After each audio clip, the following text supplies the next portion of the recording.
Hello বন্ধুরা, সবাই কেমন আছো? আশা করি ভালো আছো। আর মহাদেব বাবার কাছে এটাই সবসময় চাই যে তোমরা সবসময় ভালো থেকো। তোমাদের আশীর্বাদে আমিও খুব ভালো আছি। তো আজকে চলে এলাম ছোটিটি রান্নার ভিডিও নিয়ে আবারও। তো দেখো, আজকে আমি সব রেডি করে নিয়েছি। আজকে আমি পটল চিংড়ি করব। এই যে এখনও চিংড়ি মাছগুলো ভাজা করা হয়নি। দুটো ডিম দিয়ে পেঁয়াজ ঝাল দিয়ে ভাজা করব। তো এখনও আমি ভাজা করিনি। তো দেখো, প্রথমে আমি ডিমটা ভাজা করে নিচ্ছি কড়াইতে।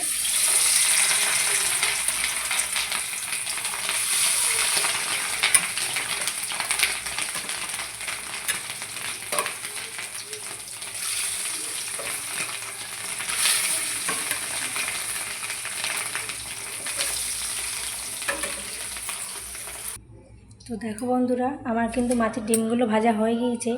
তো দেখো, সব পিস পিস করে নিয়েছিলাম, যখন কাঁচা ছিল বটি দিয়ে সব পিস পিস করে নিয়েছিলাম। তো দেখো কত সুন্দর হয়ে গিয়েছে, একটাও কিন্তু ভেঙে যায়নি। তো সব এরকম পিস হয়ে আছে। তো এদিকে তেল বসিয়ে দিয়েছি, এবার এই পেঁয়াজ ঝালগুলো দিয়ে দেব। এদিকে তেলটা গরম হয়ে গিয়েছে, পেঁয়াজ ঝালগুলো দিয়ে দিলাম।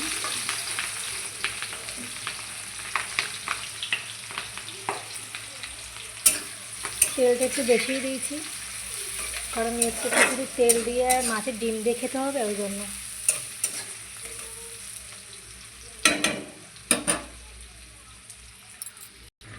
তো এতে এবার আমি লবণটা দিয়ে দেব।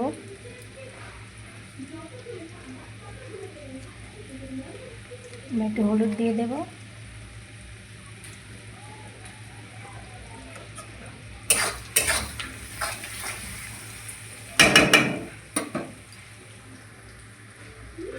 তো দেখো, পেঁয়াজ ঝালটা লাল লাল করে ভাজা হয়ে গিয়েছে। এবার আমি মাছের ডিমগুলো এতে দিয়ে দেবো।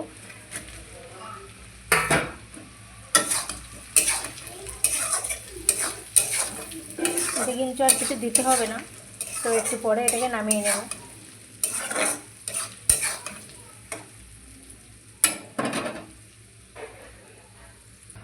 তো দেখো, আমার কিন্তু এটা হয়ে গিয়েছে।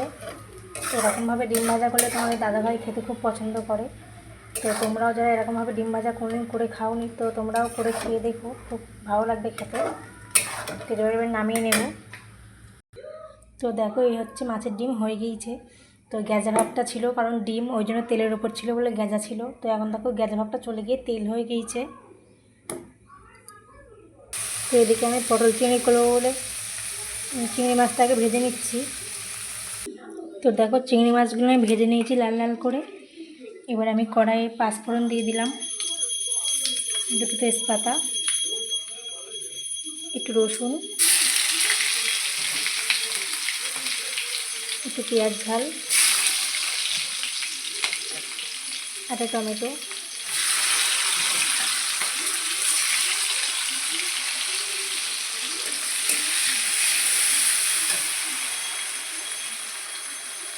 তো দেখো, এবার পটলের আলুটা দিয়ে দেবো। পটলটা আমি আগের থেকে ভেজে রেখেছিলাম, এবার দিয়ে দিলাম।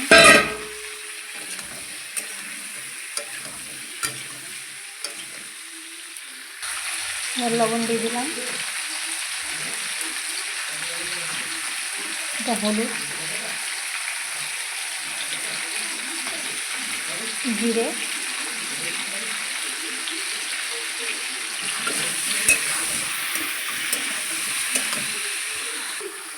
একটু আদা,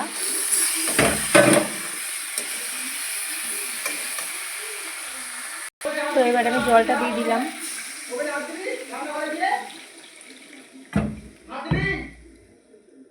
তো এদিকে দেখো, আমার ভাতটাও করে হয়ে এসেছে। এবারে চিংড়ি মাছগুলো ঝুলে দিয়ে দিলাম। তো এবারে আমি একটু ঝালের গুঁড়ো দিয়ে দেবো, একটু মিট মশলা, একটু গরম মশলা দিয়ে এবার আমি নামিয়ে নেব। তো দেখো বন্ধুরা, আমার কিন্তু রান্না সব হয়ে গিয়েছে। দেখো,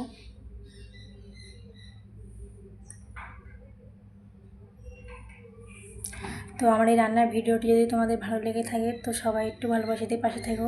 আমার ভিডিওটা সবাইকে একটু শেয়ার করো, আর ভালো ভালো সময় কমেন্ট করো। তো সবাইকে জানাই শুভ দুপুরে অনেক অনেক শুভেচ্ছা। তো এখানেই রাখি।